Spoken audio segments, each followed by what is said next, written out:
My question is that unborn fetus that cannot live outside the mother, what right do you have to tell me to carry it to term if it's an unplanned pregnancy, and odds are that if it goes into the foster care system, it will face severe neglect and abuse? So you believe that we should have the right to eliminate the sufferer, not the suffering.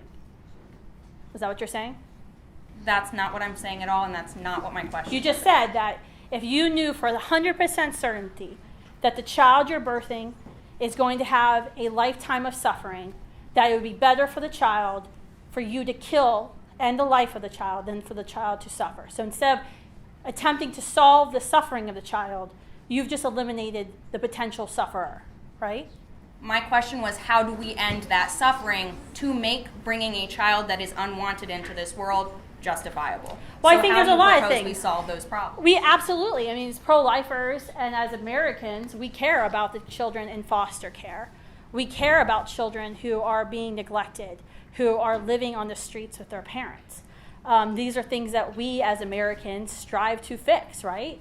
That we give to charitable organizations, that we're involved in organizations in our community, in churches in our community to solve these problems.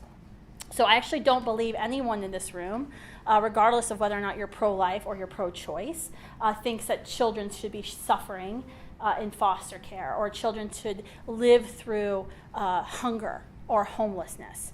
But what you're advocating for is you're trying to justify legal abortion by saying some people are going to suffer, therefore we're going to play God and we're going to eliminate the sufferer. I think that's absolutely wrong. One, because people come out of adversity. People do suffer, and we will all suffer in our life. But I think it's wrong for you to say, you will suffer, therefore I'm going to kill you. So bringing back to my question, how do you propose we solve those problems for the children that are suffering? So do you want to go through today all the world's problems and all the United States problems and try to solve? Because this is a common thing we hear in the pro-life movement.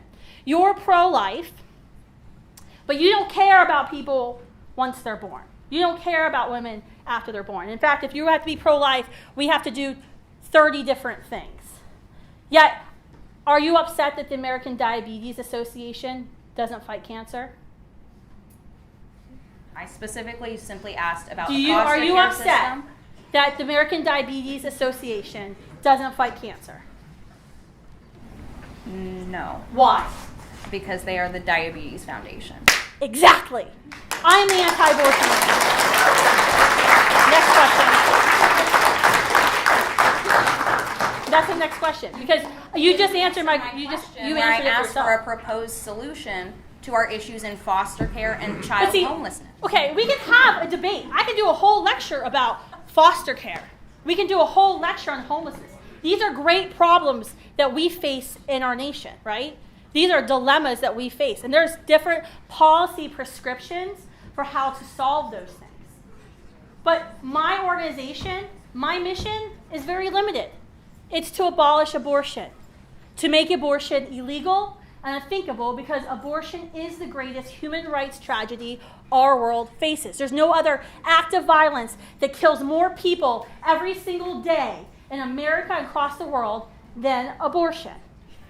There's nothing wrong with me fighting and spending 100% of my time doing it. Just like how there's nothing wrong with the American Diabetes Association putting 100% of their money, their research and time behind curing juvenile diabetes.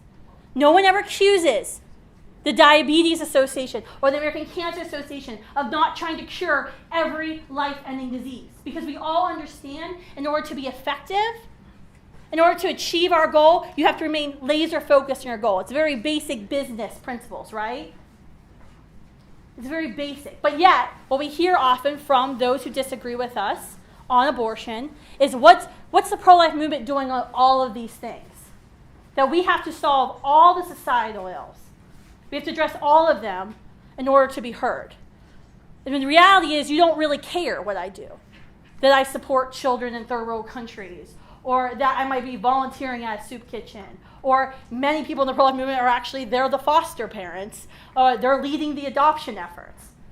It's just an argument to try to stop the actual discussion from happening, which is abortion is a moral wrong and it should be stopped.